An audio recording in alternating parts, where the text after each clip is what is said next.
నమస్కారం తెలంగాణ ప్రతిబింబం సిరిసిల్ల వార్తా కదంబం A6 న్యూస్ కు స్వాగతం నేను తీర్దా బులెటిన్ల ముందుగా హెడ్లైన్స్ చూద్దాం సిరిసిల్లలో పెంచిన కూలీ అమలు చేయాలంటూ రోడ్డెక్కిన ఆసాములు కార్మికులు ఎల్లారెడ్డిపేటలో చాకరి ఐలమ్మ విగ్రహ ఆవిష్కరణ పాల్గొన్న మాజీ మంత్రి సుద్దాల దేవయ్య సిరిసిల్లలో జనగణన సర్వే శిక్షణ తరగతులు హాజరైన ఆర్డీఓ భిక్షానాయక్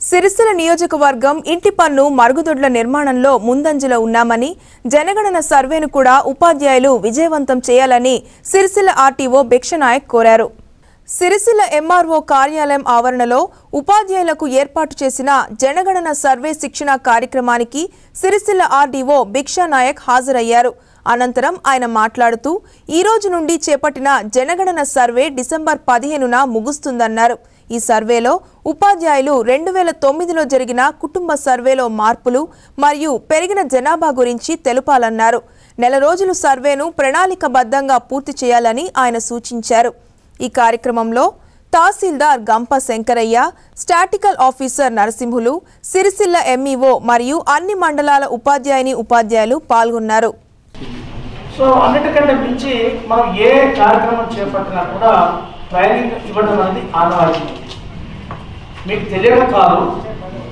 ప్రతి సంవత్సరం ఎలక్షన్ చేస్తాం అయినప్పటికీ 2 సార్లు ట్రైనింగ్ ఇస్తాం కానీ కొంతమంది ఏం చేస్తారంటే ఇలాంటి ఎన్నికలు పోకూడదు చేశాం మీరు చెప్పింది ఏం సార్ నా వయసు 50 సంవత్సరాలు నీ వయసు తిప్పికొడితే 30 సంవత్సరాలు ఏమో నువ్వు చెప్తే నేను ఇదేం సార్ అన్న సందర్భాలు కూడా విన్నాను నేను ఎంఆర్ఓ ఉన్నప్పుడు ఎంత మేధావైనప్పటికీ తెలుసుకునే విషయాలు చాలా ఉంటాయి అందరికీ అన్ని విషయాలు తెలిసి ఉంటాయి అంటే మొత్తం అవివేకం అవుతుంది ఉండొచ్చు అతడు ఇక భగవంతుడే ఉండాలి అన్నీ తెలిసి ఉంటుంది బహుశా సో నా రిక్వెస్ట్ ఏంటంటే చెప్పే విషయాలు దయచేసి నోట్ చేసుకుంటే బాగుంటుంది చాలాసార్లు మనం ఏం చేస్తామంటే విన్నప్పుడు అర్థం అయితే ఈ నెల రోజుల్లో మీరు రోజు కొన్ని ఇల్లు దాని ప్రోగ్రామ్ ప్రకారంగా వీటిని బట్టి చేసుకోవచ్చు అలాగే ఏమైనా కొత్త ఇల్లు వచ్చినట్టుంటే కొత్త పేర్లు వచ్చినట్టు దాన్ని ఇంప్రూవ్ చేయాల్సి ఉంటుంది వాళ్ళ పేరు చనిపోయిన వాళ్ళు వెళ్ళిపోయిన వాళ్ళు ఉన్నట్టుంటే వాళ్ళ పేర్లు తీసేయడానికి గుర్తులు పెట్టాల్సి ఉంటుంది వాళ్ళ సెల్ ఫోన్ నంబర్ అవి తీసుకోవాల్సి ఉంటుంది అలాగే ఆధార్ నంబర్ ఇవన్నీ మళ్ళీ మనం రాసి 16వ తారీఖు తర్వాత మనం వినాల్సి ఉంటుంది సార్ అయితే ఇందులో భాగంగా మనకు ఈ నెల రోజుల టైంలో మీరు చేయడానికి అవసరమైన మెటీరియల్ కూడా ఎవరి వారి ఇన్ఫర్మేషన్ బుక్లెట్లతో పాటుగా మీకు అవసరమైన స్టాండర్డ్ తెలంగాణ రాష్ట్రంలో టీఆర్ఎస్ ప్రభుత్వం గద్దెనెక్కినప్పటికీ సిరిసిల్లలో నేతన్నల ఆత్మహత్యలు ఆగడం లేదని ప్రభుత్వ అధికారులు నేతన్నలపై దుష్ప్రచారాలు మానుకోవాలని ఎంసీపీఐయు జిల్లా కార్యదర్శి లింగంపల్లి శ్రీనివాస్ అన్నారు సిరిసిల్ల పట్టణం పద్మానగర్ వాటర్ ట్యాంక్ వద్ద ఎంసీపీఐయు ఆధ్వర్యంలో పవర్లూమ్ కార్మికుల ఆసాముల సమావేశం జరిగింది ఈ సమావేశంలో పాలిస్టర్ ఆసాముల కార్మికుల నూతన కూలీపై చర్చ జరిగింది పవర్లూమ్ కార్మికులకు శాశ్వత ఉపాధి అమలు జరపాలని కాటన్ ఆసాముల కార్మికుల నూతన కూలీ ఒప్పందం అమలు చేయాలని వారు డిమాండ్ చేశారు ఈ కార్యక్రమంలో ఎంసీపీఐయు డివిజన్ కార్యదర్శి చౌటుపల్లి వేణుగోపాల్ ఆసాములు కార్మికులు పాల్గొన్నారు ప్రధానంగా ఈ సిరిసిల్లలో ఇక్కడ పవర్ల మీద పనిచేసేటువంటి కార్మికులు అనేక ఇబ్బందులకు గురవుతూ ఉన్నారు అనేక ప్రభుత్వాలు ఎన్ని మారినా కూడా గతంలో టీడీపీ ప్రభుత్వ కాలంలో అట్లా తర్వాత కాంగ్రెస్ ప్రభుత్వ కాలంలో రాష్ట్రం విభజించబడి కొత్త రాష్ట్రం ఏర్పడి టీఆర్ఎస్ ప్రభుత్వం వచ్చినా కూడా ఈ సిరిసిల్లలో చేనేత కార్మికుల ఆకలి చావులు ఆత్మహత్యలు అనేవి ఇంకా రోజు రోజు పెరుగుతూ ఉన్నాయి ఇంతకుముందు మా మిత్రులు కూడా చెప్పారు కేటీఆర్ గారు బయట మా సిరిసిల్ల వెళ్ళిపోతామని చెప్తున్నాడు ఏం వెళ్ళిపోతుందంటే ఇప్పుడే మేము రాంగ చూసాం రోడ్లు వెళ్ళిపోతున్నాయి ఇక్కడ యజమానులు వెళ్ళిపోతున్నారు తప్ప దాదాపు 30,000 పైగా ఉన్నటువంటి కార్మికుల యొక్క బతుకులు చాలా ఘోరంగా ఉన్నాయి వాళ్ళకు గతంలో చేసినటువంటి అగ్రిమెంట్కు సంబంధించినటువంటి ఒప్పంద కూలీ అమలు చేయించడంలో ఇక్కడ మంత్రి వైఫల్యం చెందారు అధికారులు వైఫల్యం చెందారు యజమానులు కూడా ఇదే అదనుగా శ్రమదోపిడీ చేస్తూ వాళ్ళతో పాటుగా ఆసాములు కూడా యజమానులను అడ్డు చూపి ఆసాములు కూడా కార్మికులకు ఇచ్చేటువంటి కనీసం ఏదైతే ఒప్పందం తీసుకున్నటువంటి వేతనం ఉందో ఒప్పంద కూలీలో కానీ దోపిడీ చేయడం అనేది చాలా దారుణం. ఇప్పటికైనా మీరు ఒప్పందం చేసుకున్నటువంటి కనీస కూలీ వేతనం అమలు చేయకపోతే ఈ సిరిసిల్లలో పెద్ద ఎత్తున కార్మికుల ఆధ్వర్యంలో పోరాటం ఉధృతం చేస్తాం. ఏదేమైనా యజమానులను అధికారులను నిలదీసి ఈ పోరాటం కార్మికుల సమస్యలు పరిష్కారం అయ్యేంత వరకు కూడా ముందుకు తీసుకెళ్తాం. అట్లాగే ఈ ప్రభుత్వంలో ఉన్నటువంటి యంత్రాంగం కూడా అధికారులు మొన్న ఈ మధ్యకాలంలో నేను జౌళి శాఖ ఆఫీస్కి వెళ్ళాను. సిరిసిల్లలో వాళ్ళు చెప్తున్నది అంటే వీళ్ళు ప్రత్యామ్నాయంగా పనులకు వెళ్ళరు. అట్లాగే చిన్న చిన్న ఇంతకుముందు మా మిత్రులు చెప్పారు చిన్న చిన్న బలహీనతలు ఉన్నాయి, వాళ్ళు తాగుడు వ్యసనం అవుతున్నారు, దాంతో ఆకలి సాగులు పెరుగుతున్నాయి. ఈ దుష్ప్రచారం మానుకోవాలి అధికారులను కూడా చెప్తున్నాం. ఎందుకంటే వాస్తవికంగా ఒక్కొక్కడు బాగా పరిచినటువంటి వాళ్ళు 1000 రూపాయల మంది అవ్వచ్చు. వాళ్ళు పొద్దంతా పనిచేసి ఏదో 10, 20 కొద్ది అది చిన్నపాటి వ్యసనం. మరి పాలిస్టర్ కార్మికుల కూలీ మాంద్యం పేరుతో తగ్గించినప్పుడు మరి ఇప్పటి వరకు వాళ్ళ గురించి ఎందుకు మాట్లాడడం లేదు? ఈరోజు 2 సంఘాలు కార్మికులు అందరూ చర్చ పెడుతూ కరెక్టే, కానీ ఇంతవరకు దాని గురించి మీరు ఇంత పెద్ద సంఘాలు మరి ఇంతవరకు ఎందుకు చేయలేదు? ఎవరి దాకా ఎందుకు డిలే చేయడం జరిగింది? ఇవాళ మేము ఒక్కటే మిమ్మల్ని ప్రశ్నించాల్సుకున్న ప్రశ్న ఒక్కటే, ఇప్పటిదాకా మీరు చేస్తున్నది సరే, కానీ ఇక ముందైనా మారుతారా మారరా? కార్మికుల పక్షాన నిలబడతారా నిలబడరా? మేము ఒక్కటే డైరెక్ట్గా తెలుసుకున్నాం. మేము చెప్తున్న విషయం, మేము కార్మికుల పక్షాన్ని నిలబడడానికి సిద్ధంగా ఉన్నాం. మీకు అంతా దమ్ముందా? మేము కార్మికుల కోసం పోరాటాలు చేయడానికి సిద్ధంగా ఉన్నాం. మేము అదే చెప్పదలుచుకున్నాం. మేము యజమానులకు కానీ అధికారులకు కానీ ఒక చిన్న విన్నపం చేస్తున్నాం. అయ్యా, మేము మీకు సోమవారం దాకా గడువిస్తున్నాం. మా ఈ 3 డిమాండ్ల మీద మీరు స్పందించకపోతే ఈ సోమవారం నాడు మా భవిష్యత్ కార్యాచరణ కూడా ప్రకటించడానికి కూడా మేము సిద్ధంగా ఉన్నాం. మీరు ఈ విషయాన్ని దృష్టిలో ఉంచుకొని యజమానులను పిలిపించుకొని మాట్లాడతారా, లేదా మేము రోడ్ ఎక్కాల్సిన పరిస్థితిని తీసుకొస్తారా అనేది కూడా అధికారులు, స్థానిక అధికారులు కానీ యజమానులు కానీ ఆలోచించుకోవాల్సిన విషయం. మేము ఒకటే చెప్తున్నాం, ఇప్పటికైనా సిరిసిల్లలో ఆత్మహత్యలు మళ్ళీ మొదలవుతున్నాయి. మరి వాటి కారణాలు కూడా మీరే. ఈరోజు కార్మికులు ఆత్మహత్యలు చేసుకుంటానికి కారణాలు కూడా మీరే. మీరు సరైన కూలీ లేకపోవడం వల్ల కార్మికులు ఆత్మహత్యలు చేసుకుంటున్నారు. కార్మికుల ఆత్మహత్యలకు వేరే కారణాలు చెప్తున్నారు తప్ప వేరే కారణాలు 20% అయితే 80% కనీస వేతనం లేకపోవడమే 80% కారణం. ఆ విషయాన్ని నేను స్పష్టంగా చెప్పగలుగుతున్నా. మీరు కనీస వేతనాన్ని కార్మికులు ఇప్పించే ప్రయత్నం స్థానిక ఆర్డీఓ గారు కానీ, జౌళి శాఖ అధికారులు కానీ, ఏడీ గారు కానీ, వీరు ఎవరైనా సరే యజమానులతో చర్చించి సోమవారం వరకు మాకు ఎలాంటి పత్రిక ప్రకటన రాకపోతే సోమవారం నాడు మా భవిష్యత్ కార్యాచరణ ప్రకటించడం జరుగుతుందని నేను ఈ విధంగా చేస్తున్నాను. సిరిసిల్లలో నేతన్నలు రోడ్డెక్కారు. పవర్లూమ్ పరిశ్రమ మళ్లీ కష్టాల్లోకి కూరుకుపోయే ప్రమాదం ఉంది. పెంచిన కూలీ అమలు చేయకపోతే మళ్లీ నిరవధిక సమ్మెలోకి వెళ్తామంటున్నారు నేతన్నలు. సిరిసిల్ల వస్త్ర వ్యాపార సంఘ భవనంలో కార్మిక సంఘాల ఆధ్వర్యంలో ఆసాములు కార్మికులతో సమావేశం ఏర్పాటు చేశారు. అనంతరం పట్టణంలో భారీ ర్యాలీ నిర్వహించారు.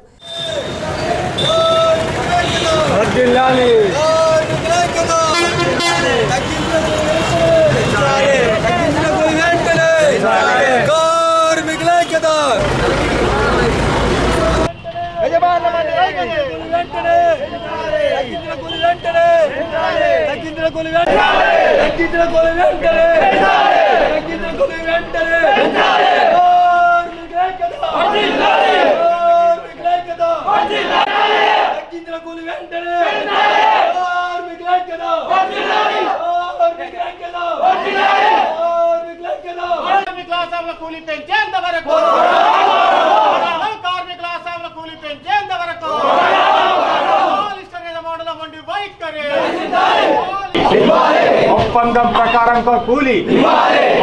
ప్రకారంగా కూలీ అధికారుల ముందు జరిగిన ఒప్పందం మేరకు కూలీ అధికారుల ముందు జరిగిన ఒప్పందం. స్థానిక ఆర్డీఓ కార్యాలయానికి చేరుకుని ఆర్డీఓకు వినతి పత్రం సమర్పించారు. అనంతరం కార్మిక సంఘాల నాయకులు మాట్లాడుతూ జనవరితో కార్మికుల కూలీ విషయంలో జరిగిన చర్చలలో 10 పిక్కులకు 20 పైసలు ఇస్తామని అధికారుల సమక్షంలో ఒప్పుకున్నారని, కానీ దానికి వ్యతిరేకంగా 3 నెలల క్రితం కూలీ తగ్గించారన్నారు. దీంతో కార్మికులు నష్టపోతున్నారని ఆవేదన వ్యక్తం చేశారు.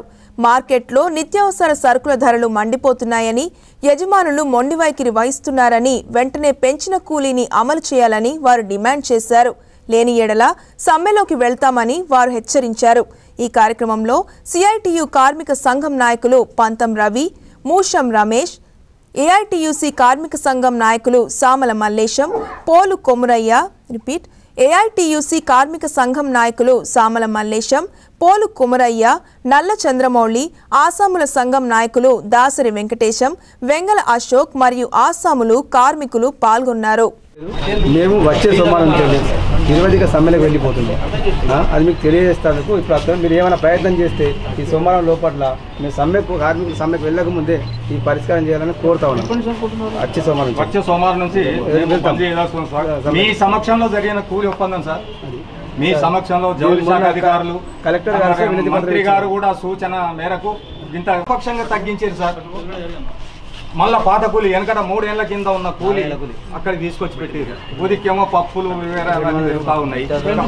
ఇప్పుడు మనకు అగ్రిమెంట్ 20 పైసలు చర్య తీసుకొని వాళ్ళందరి యజమానులను ఒకదాల కూర్చుండబెట్టి, కార్మిక సంఘాలను కూర్చుండబెట్టి ఒక అనేక ప్రయత్నాల వల్ల చివరికి 10 పిక్కులకు 20 పైసల కూలి నిర్ధారణ జరిగింది.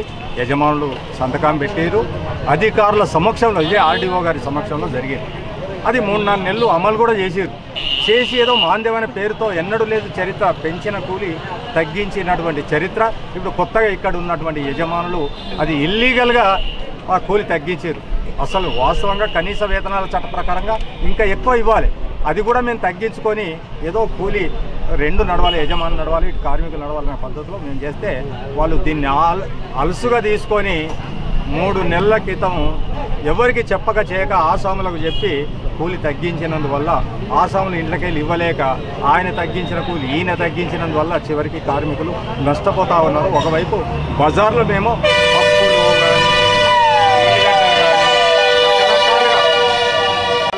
చాలా కార్మికులకు బ్రతకడం ఇబ్బందికరమైతా ఉంది. అందుకని వాళ్ళ ఓ సమావేశం కార్మికులతో ఏర్పాటు చేయడం జరిగింది.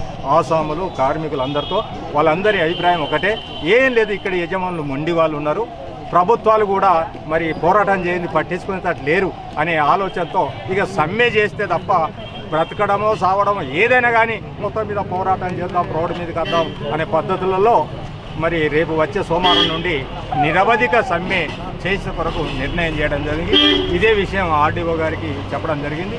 అయ్యా, ఈ వారం లోపల ఏమైనా ప్రయత్నాలు చేసి లేబర్ అధికారులు కానీ, జౌళి శాఖ అధికారులు కానీ, మీ రెవెన్యూ అధికారులు కానీ మీరు మాట్లాడి యజమానులను ఒప్పించి పరిష్కారం చేయండి అనేది మేము వినతి పత్రం ఇవ్వడం జరిగింది.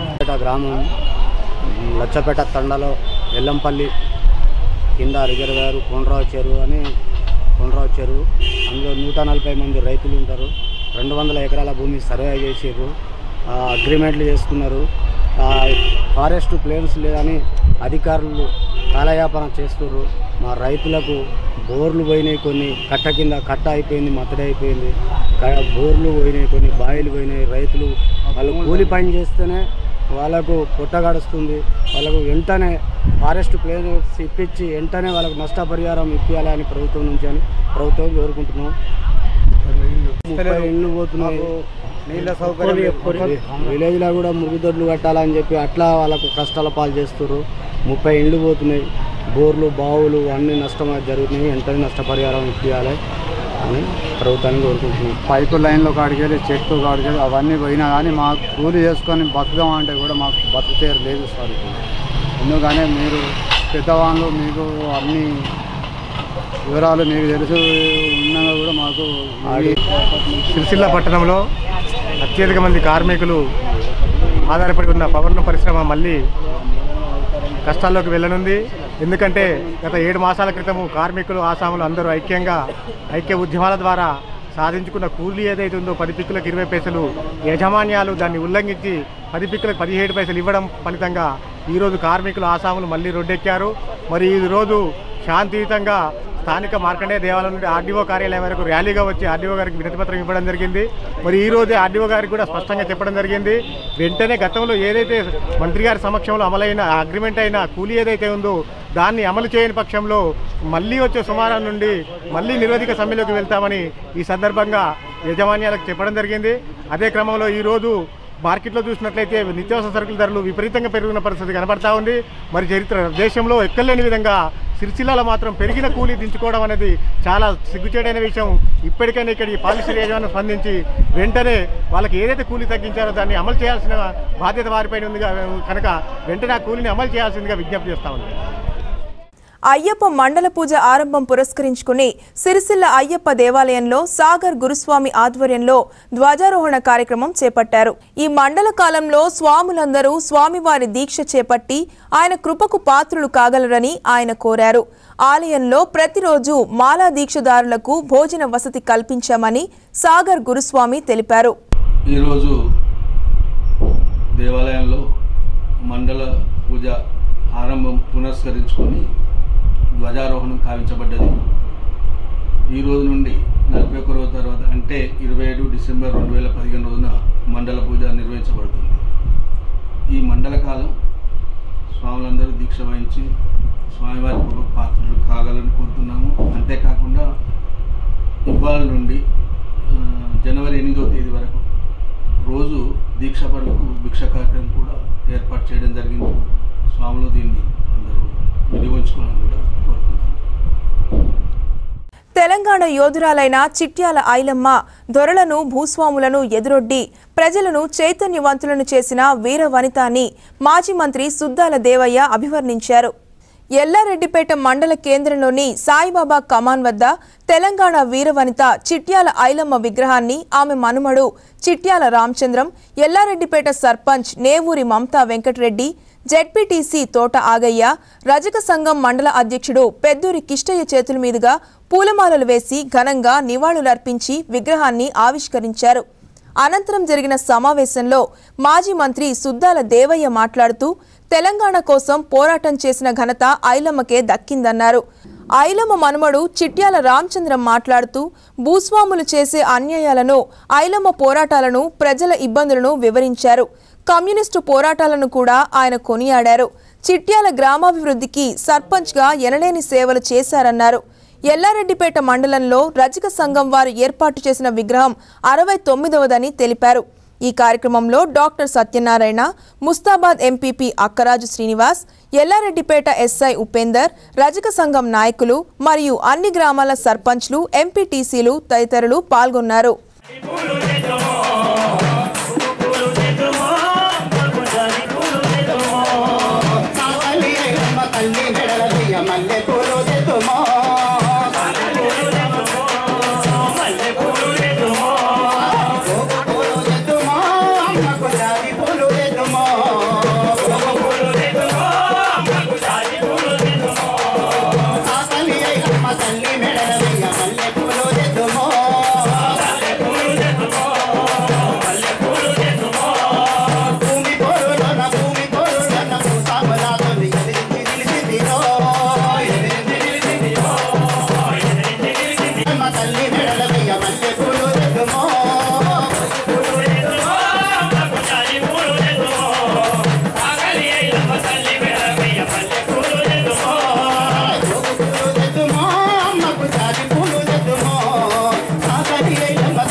భయపడకపోగా ఎదురిస్తే వాళ్ళు చివరికి అక్కడ ఉన్నటువంటి పట్వారీ వ్యవస్థ ద్వారా ఆ భూములను కూడా లాక్కోవడం జరిగింది. అయినప్పటికీ కూడా ఆమె కొంచెం కూడా భయపడకుండా ఆమె ఇందాక మన బుర్క బాబ్జీ గారు చెప్పినట్టు ఆంధ్ర మహిళా సభలో ఒక సభ్యురాలు కాబట్టి ఆ సంఘం ద్వారా ఆమె ముందుకెళ్ళి ఆమె యొక్క పంటను వాళ్ళ సహకారంతో అమ్ముకొని పైసలు పోగు చేసుకోవడం జరిగింది. అదే కాకుండా తర్వాతి తరం వాళ్ళకు కూడా ఇదే విధంగా ప్రతి ఒక్కరం కూడా ఎవరికి భయపడకుండా మన పంటను మనమే అమ్ముకోవాలి, మనం సంపాదిస్తున్నాం, మనం దున్నుతున్నాం, మన పంటను అమ్ముకునే హక్కు మనకే ఉంది కాబట్టి మీరందరూ కూడా చైతన్యం కావాలి అనేసి ఆమె ఎంతో మందికి స్ఫూర్తినిచ్చి చైతన్యవంతులను చేసినటువంటి గొప్ప మహిళ చిట్యాల ఐలమ్మ గారు.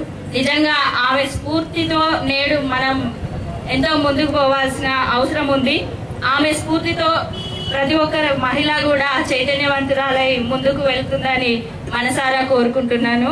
ఇంత చక్కటి కార్యక్రమాన్ని మన మండల రజక సంఘం వారందరూ కూడా ఐకమత్యంతో మన ఎల్లారెడ్డిపేట మండల కేంద్రంలో విగ్రహ ఆవిష్కరణ చేయడం చాలా సంతోషకరం. ఇక్కడ విగ్రహం ఏర్పాటు చేస్తున్నారంటే ఒక రజకులకే కాదు ప్రతి ఒక్కరికి కూడా చాలా సంతోషకరం. ఆమె మన జాతి నాయకురాలు, మన తెలంగాణ రాష్ట్రంలో అదేంటి పోరాట వీరవంత ధీరవంత. మనం ఎన్నో పండుగలు చేసుకుంటాం, గోషమ్మలు చేసుకుంటాం, మైసమ్మ చేసుకుంటాం, రకరకాల కులదేవులు చేసుకొని మంచిగా గొడ్లను కోసుకుంటాం, తాగుతాం, తింటాం, అన్ని రకాల పండుగలు. చాకలి ఐలమ్మ జయంతిని ప్రభుత్వం అదేంటి చేసేలా నిర్వహిద్దాం. ఒకవేళ ప్రభుత్వం చేయకపోయినా కానీ మనం అందరం కూడా ఈ రోజు విగ్రహావిష్కరణ చేసుకున్నాం. మళ్ళీ జయంతి రోజు వరకు ఈ వేదిక మీద వాళ్ళందరూ సహకరించారు. ఈ సభలో పాల్గొన్న వాళ్ళందరూ కూడా చాలా మంది చాలా రకాలుగా ఈ విగ్రహ ప్రతిష్టాపనకు సహకరించారు. అట్లాగే ఐలమ్మ జయంతి వేడుకలకు కూడా కొంత మనం బాధ్యత తీసుకొని తప్పకుండా ఎల్లారెడ్డిపేట మండలంలో ఘనంగా నిర్వహించినట్టు మనమే నిర్వహించుకొని మనం అందరికీ ఉదాహరణగా ఎల్లారెడ్డిపేట మండల కేంద్రంలో మండలంలో మా మిత్రులందరూ కూడా ఐలమ్మ వారసులందరూ కూడా మంచిగా వేడుకలు జరిపించుకున్నారని చెప్పేసి అనేక చెప్పుకునేంత గొప్పగా రాబోయే వేడుకలను జరుపుకుందామని చెప్పేసి నేను ప్రతి ఒక్కరికి విజ్ఞప్తి చేస్తూ ఈ కార్యక్రమంలో నన్ను ఆహ్వానించి పాల్గొనేలా చేసి నాకు అవకాశం కల్పించిన సోదరులందరూ కూడా నేను వినమ్రపూర్వకంగా నమస్కరిస్తున్నాను.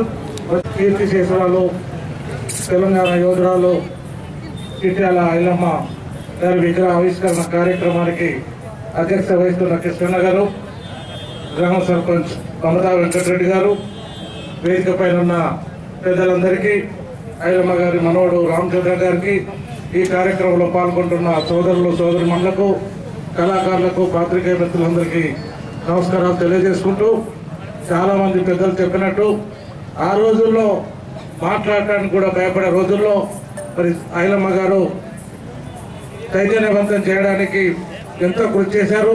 మరి ఆనాడు ఆమె ధైర్యంగా దొరలను భూస్వాములను ఎదుర్కొని ప్రజలను చైతన్యవంతం చేయడానికి ఎంతో కృషి చేసినారు కనుక వారి విగ్రహాన్ని మనం ఇక్కడ పెట్టుకోవడం, వారి జ్ఞాపకార్థం మనం ఈ కార్యక్రమం తీసుకోవడం చాలా ఆనందించదగ్గ విషయంగా భావిస్తూ, ఈ కార్యక్రమానికి సోదరులు వచ్చి మరి తప్పకుండా మీరు రావాలి, మీరు వచ్చి మరి మా కార్యక్రమంలో భాగం పంచుకోవాలని వారు కోరిన మీదనే తప్పకుండా రావాలని ఈ కార్యక్రమానికి వచ్చాను. మీరందరూ కూడా ఈ కార్యక్రమంలో పాల్గొని వారి ఈనాడు తెలంగాణలో 69 విగ్రహావిష్కరణ దీంతో జరుగుతుంది. ఇది 69వ విగ్రహావిష్కరణ.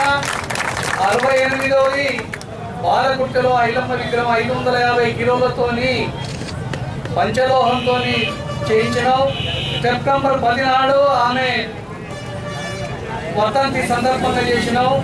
భారతదేశంలో ఉన్నటువంటి బృందా గారక్ గారు, సిపిఎం పోర్టిఫోలియో లీడరు, తెలంగాణలో ఉన్న 10 కమ్యూనిస్టు పార్టీల నాయకులను, సిద్ధాంతకర్తలను, విద్యావేత్తలను, అదేవిధంగా అనేక రకాలైనటువంటి కళాకారులను, ఒక 400 మంది కళాకారులతోని, ఒక 10,000 మందితోని బ్రహ్మాండమైనటువంటి బహిరంగ సభను పెట్టి అమ్మ విగ్రహాన్ని బాలగుర్తిలో ఆవిష్కరించడం.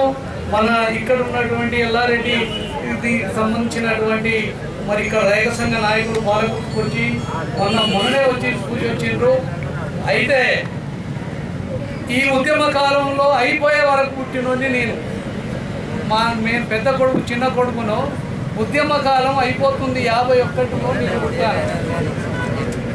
1942 కాలం నుంచి స్టార్ట్ అయిన ఉద్యమం 52 వరకు అనేక దశలుగా తిరిగి మలిసినటువంటి అది మా నాయనమ్మ గారు జీవిత చరిత్ర అంటే రాయపర్తి మండలం కృష్ణాపురంలో మల్లమ్మ సాయిలకు జన్మించిన 5వ సంతానం. 5 కొడుకులు 5 బిడ్డలు. ఐలమ్మ అమ్మగారు పెద్దవంగర ఏదునూరు వృక్షంలో అక్కడ జన్మించిన ఆమె పుట్టింది బతుకమ్మ పండుగ నాడే.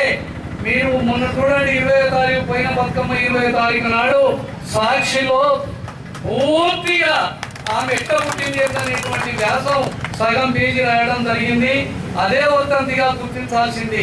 సెప్టెంబరు 10వ తారీఖు నాడు వర్ధంతి.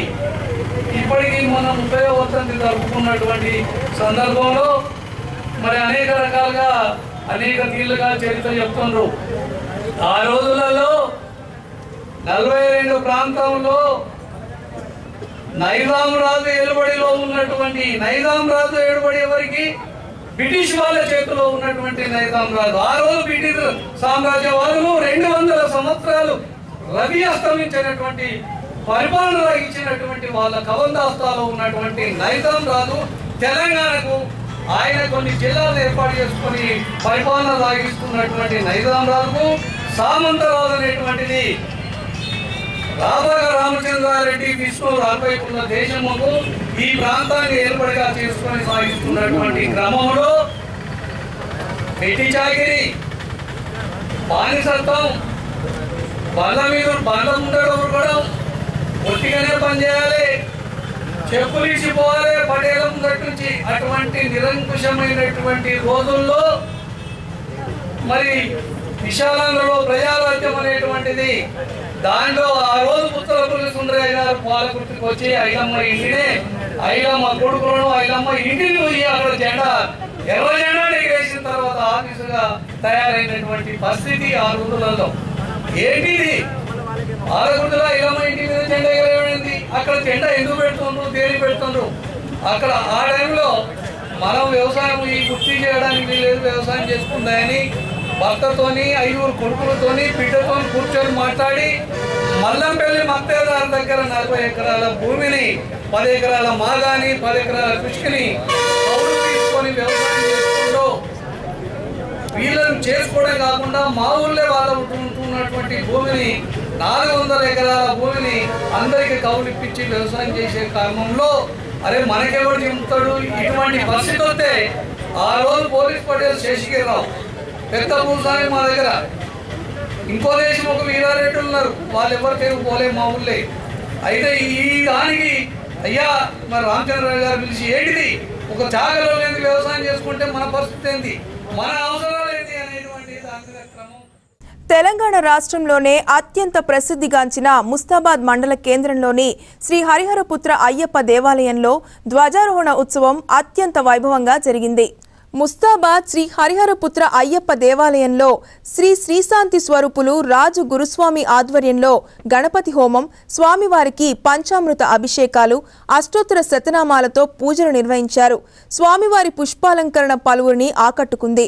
దేవాలయానికి అధిక సంఖ్యలో భక్తులు హాజరయ్యారు. వారికి ఆలయ కమిటీ ఆధ్వర్యంలో అన్నదాన కార్యక్రమం నిర్వహించారు. ఈ కార్యక్రమంలో ఆలయ కమిటీ సభ్యులు మరియు అయ్యప్ప స్వామి మాలధారులు, భక్తులు పాల్గొన్నారు. ముస్తాబాద్లో ఒక 12 సంవత్సరాల క్రితము ఈ స్థలానికి వచ్చి ఇక్కడ కూడా ఈ ఆలయ నిర్మాణం చేసుకున్నారు. ప్రతి ఒక్క భక్తుల సహకారం అంటే వారి వీరని కాకుండా ఎందరో మహానుభావులు ఇచ్చిన దాతలతోని ఇటువంటి కార్యక్రమం జరిగినాయి. ఈ ఒక నిర్మాణం అయింది. అలాగనే అదే రీతిగా వాళ్ళు ఇచ్చినట్టుగా మనం కూడా ఈ ఆలయ కమిటీ వాళ్ళు కూడా మంచి స్వామికి ఏమేమి కావాలనో అదేవిధంగా అన్ని విధమైన తెలిసో తెలియకుండానో సామాన్యంగా తెలిసిన మట్టకు స్వామివారికి అన్ని విధంగా పూజలు, మండల కాల పూజ, బ్రహ్మోత్సవ పూజ, స్వామి విష్ణు పూజ, అయ్యప్ప పుట్టినరోజు పూజ కూడా చేసుకుంటూ పోతున్నాం. ప్రతి ఉత్తర నక్షత్రం కూడా స్వామివారికి పుట్టినరోజు కార్యక్రమం జరుగుతుంది. ఇక్కడ హోమము, ఉత్తర నక్షత్ర పూజము, అలాగే మండల కాల దివసం 41 రోజులు ఈ స్వామి కొత్తపల్లి నరసన్న గారు వచ్చిన వాళ్ళు కూడా 1 గజము 2 గజము ఇట్లా రాయవచ్చు. ఈ కార్యక్రమం మండల పూజ నాడే పెట్టుకుంటాం. ఆ కార్యక్రమము ఎవరో దాతలు ఉంటే ముందుకు రండి. ఎందుకంటే పైసలు దాతలు ఏనిది ఇవన్నీ సంస్థ కావు. డబ్బులు ఉన్న వాళ్ళు, భక్తి ఉన్న వాళ్ళు డబ్బులు ఉండేవి, డబ్బులు ఉన్న అంటే అట్లని కాదు, ప్రతి ఒక్క భక్తులే. కాకపోతే అందరితో ఇచ్చడని కావు. ఇప్పుడు నరసన్న దగ్గర అన్నదాత అయినా అడిగేది కాదు. మనం కోట్యాంతరంలో ఉన్నారు, వాళ్ళకి పైసలు తిరుపతిలో ఉండిలేసి ఎవరు తెలియకుండా ఉండిలేసి వచ్చేట భక్తులు చాలామంది ఉన్నారు. అయ్యా కాకపోతే తాను అందరికి తెలిసినట్టుగానే నేను ఇస్తా అంటే చూచడానికి ఏంటంటే నరసన్న దగ్గర డబ్బులు మస్తు చేయండి. ఎందుకంటే ఈ అయ్యప్ప ఎక్కడ పోయినా ఎక్కడెక్కడ శక్తి ఎక్కడెక్కడ అద్భుతమైన ఉన్నది. అందులో మహాపాదయాత్ర వాసుడైనే మహాపాదయాత్ర వాసుడు ముస్తాబాద్ నిలిచిన వాడు. వీళ్ళని ఏమైనా మీరు కోరుకోండి, మీకు అన్నట్టుగా ఆయన కల్పిస్తాడు. ఏదో పూల పత్రి. సిరిసిల్లను జిల్లాగా ఏర్పాటు చేయాలంటూ సిరిసిల్ల జిల్లా సాధన పోరాట సమితి ఆధ్వర్యంలో కమిటీల ఏర్పాటు కొనసాగుతుంది. ఈ క్రమంలో కన్వీనర్ బుస్సా వేణు ఆధ్వర్యంలో విద్యార్థి విభాగం కమిటీని ఎన్నుకున్నారు. సిరిసిల్ల పట్టణంలోని సిపిఐ కార్యాలయంలో సిరిసిల్ల జిల్లా సాధన పోరాట సమితి విద్యార్థి విభాగం అధ్యక్షుడిగా మునిగెల రాజు, ఉపాధ్యక్షుడిగా నాగసాని శ్రీకాంత్, కోల వినేష్, ప్రధాన కార్యదర్శిగా కోల ఆదిత్య, కోశాధికారిగా కోల నవీన్ ఎన్నికయ్యారు. అనంతరం వారు మాట్లాడుతూ ఉద్యమంలో, విద్యారంగంలో, వ్యాపార వాణిజ్యంలో ముందున్న సిరిసిల్లను జిల్లాగా ప్రకటించకపోవడం దురదృష్టకరమన్నారు. ఇప్పటికైనా స్థానిక మంత్రి కేటీఆర్ ఆలోచించి సిరిసిల్లను జిల్లాగా ప్రకటించాలని వారు డిమాండ్ చేశారు. లేని ఎడల పెద్ద ఎత్తున ఉద్యమం చేపడతామని వారు హెచ్చరించారు. ప్రకటించాలని మేము సిరిసిల్ల జిల్లా స్థానిక విద్యార్థి పోరాట సమితి తరఫున డిమాండ్ చేస్తున్నాం.